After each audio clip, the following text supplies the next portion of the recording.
Hello, जय हिंद साथियों। स्वागत है आपका आर के क्लासेस 24 में। तो दोस्तों, जैसा कि आप सब जानते हैं, हम एसएससी जीडी के प्रीवियस ईयर क्वेश्चनों का सेट करा रहे हैं। आज भी उसी कड़ी में आइए बढ़ते हैं अपने प्रश्नों की ओर। उससे पहले छोटी सी एक रिक्वेस्ट करना चाहूँगा, आप हमारे चैनल को अभी से सब्सक्राइब कर लीजिए और हमारी वीडियो को लाइक कर दीजिए। तो आइए साथियों, बिना समय गंवाए हुए चलते हैं आज के पहले प्रश्न की ओर। आज का हमारा पहला प्रश्न है, 10 वर्ष पूर्व राम की माता की आयु उसकी आयु से चौगुनी थी। 10 वर्ष बाद माता की आयु पुत्र की आयु से दोगुनी थी। तो राम की वर्तमान आयु हमें बतानी है। आइए साथियों, करते हैं इस प्रश्न को एक ट्रिक के माध्यम से। आपको जब भी ऐसा प्रश्न दिया हो, आपको दोनों लिख लेने हैं। ये हमारे राम है और ये उसकी मदर है। साथियों, हमसे प्रश्न में कहा गया है कि 10 वर्ष पूर्व की बात है, इसका मतलब कि ये प्रेजेंट हमारा 10 वर्ष पहले की बात हमसे कही जा रही है। 10 वर्ष पहले मतलब कि उम्र में 10 वर्ष निगेटिव की बात चल रही है। राम की आयु 1 थी और उसकी माता की आयु 4 थी। यह हमारे प्रश्न ने कहा है कि उसकी आयु चौगुनी थी। साथियों, अब प्रश्न हमारा कह रहा है कि 10 वर्ष बाद, इसका मतलब यहाँ से 10 वर्ष में प्लस चलना होगा।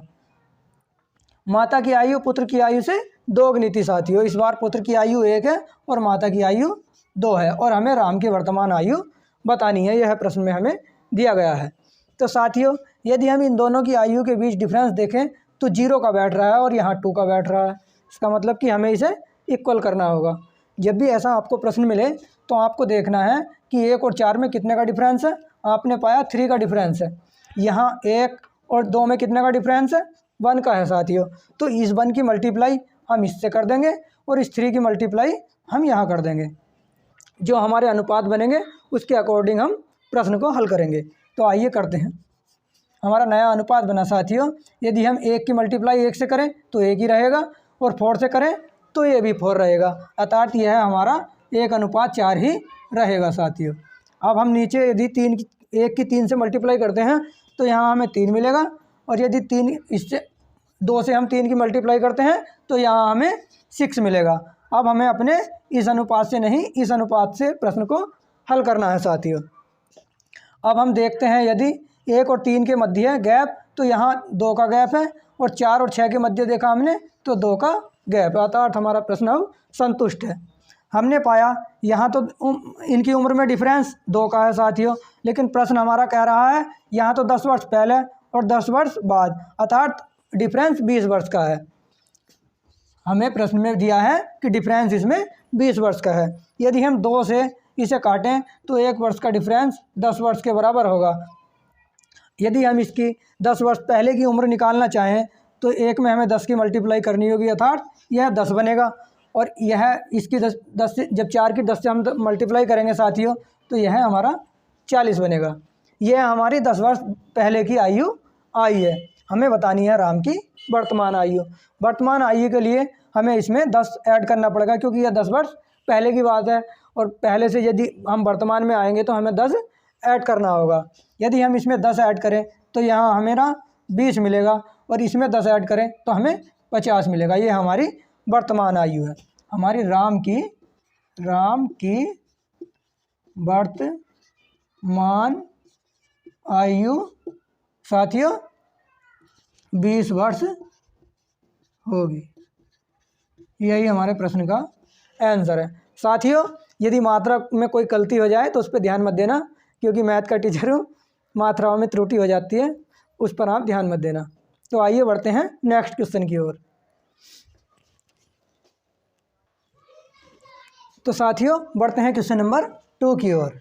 क्वेश्चन नंबर 2 हमारा क्या कहता है, 145,390 में 4 का अंकीय मान या जातीय मान या स्थानीय मान क्या होगा। साथियों, इस प्रकार का प्रश्न आपने कई बार अपने एग्ज़ाम में देखा होगा, लेकिन हमें जानकारी का अभाव होने के कारण हम इस प्रश्न को, जो कि बहुत ईजी है, हमें 1 नंबर दे सकता था, हम अपना 1 नंबर निगेटिव में कर जाते हैं। आइए समझते हैं इसे कैसे करते हैं।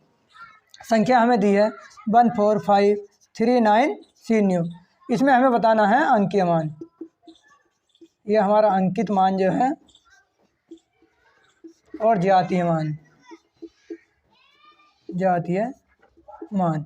साथियों, अंकित मान या जातीय मान एक ही होता है और हमारा स्थानीय मान अलग होता है। अंकित मान और जातीय मान स्वयं संख्या होती है हमारी। जैसे कि इसमें हमसे 4 का भुजा है, 4 का स्थानीय मान या अंकीय मान, तो यह स्वयं 4 होगा, 4 स्वयं होगा साथियों, स्वयं 4 होगा। यदि इस प्रश्न में मैं 4 का स्थानीय मान बताऊं,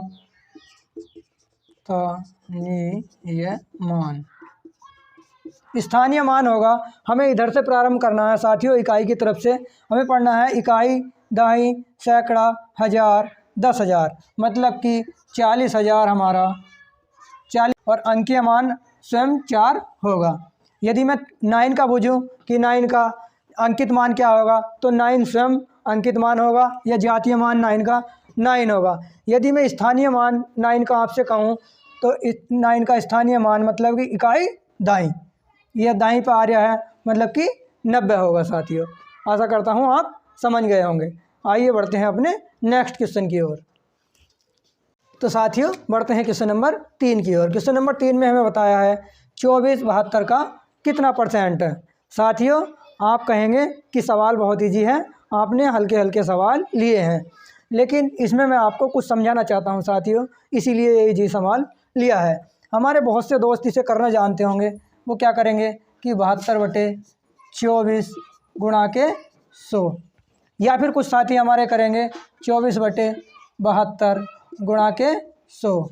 अब इसे बहुत से साथियों को हमारे यह नहीं पता कि इन दोनों में से हमें रखना कौन सा होता है, तो यही कन्फ्यूजन दूर करने के लिए ये हल्का सवाल आपके लिए लिया गया है।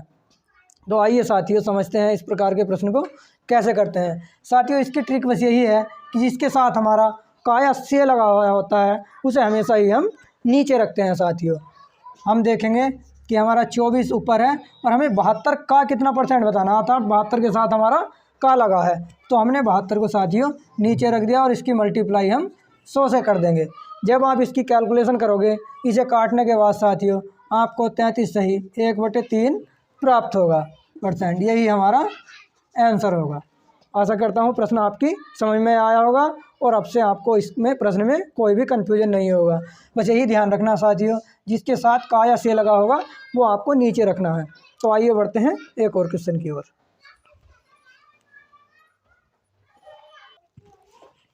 तो साथियों बढ़ते हैं क्वेश्चन नंबर 4 की ओर। क्वेश्चन नंबर 4 हमारा दिया है एक 10 भुजाओं वाले समबाहुभुज के कुल विकर्णों की संख्या हमें बतानी है। साथियों वैसे तो हम जब पूरा मैथ पढ़ा रहे हैं उसमें हम बहुभुज एक चैप्टर लेंगे तो उसमें हम कंप्लीट कराएंगे, लेकिन क्वेश्चन आ गया है तो आपको एक फार्मूला बताता हूँ, इसका शॉर्ट ट्रिक क्या है। समबाहुभुज के विकर्णों की संख्या का सूत्र है समबाहुभुज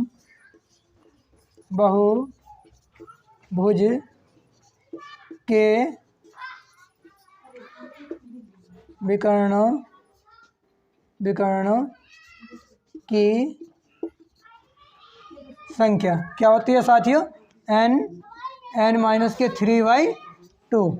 यह सूत्र आप ध्यान रखना और आपको एग्जाम में 1 नंबर मिल जाएगा। n हमारा जो भुजा होती है, भुजाओं की संख्या होती है साथियों, भुजाएं हमारी 10 और n-3 मतलब के 10-3/2। यदि हम इस 2 से यह काटना चाहें तो यह हमारा 5 टाइम कट जाएगा साथियों। यह हमारा 5 हुआ गुणा के 10 में से 3 गया तो यहाँ बचा 7 और 7 पंजे 35। हमारे विकर्णों की संख्या होगी 35। आशा करता हूँ प्रश्न आपकी समझ में आया होगा। आइए बढ़ते हैं एक और क्वेश्चन की ओर। तो साथियों बढ़ते हैं क्वेश्चन नंबर 5 की ओर।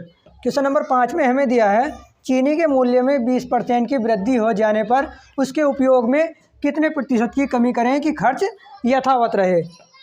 तो साथियों आइए समझते हैं इस प्रश्न को। मान लिया चीनी का मूल्य हमारा 100 है और 100 से हमें बताया गया है कि उसमें 20% की वृद्धि हो गई, मतलब कि हमारा मूल्य 120 हो गया साथियों। बाद में प्रश्न में हमें दिया गया है कि कितने % की कमी करें कि खर्च यथावत रहे, अर्थात कि हमें मूल्य फिर से 100 पर पहुंचाना होगा, कमी हमें 20 की करनी होगी साथियों। 20 की कमी करनी है हमें और कितने के ऊपर, 120 के ऊपर गुणा 100, क्योंकि हमें प्रतिशत में बताना था। 1 0 से 1 0 कट गया और साथियों यदि हम इसे कैलकुलेट करते हैं तो यह 2 से 10 बार कटेगा और यह 6 टाइम कटेगा साथियों, यह 3 टाइम और यह 5 टाइम। अब हमारा आया 50/100 3।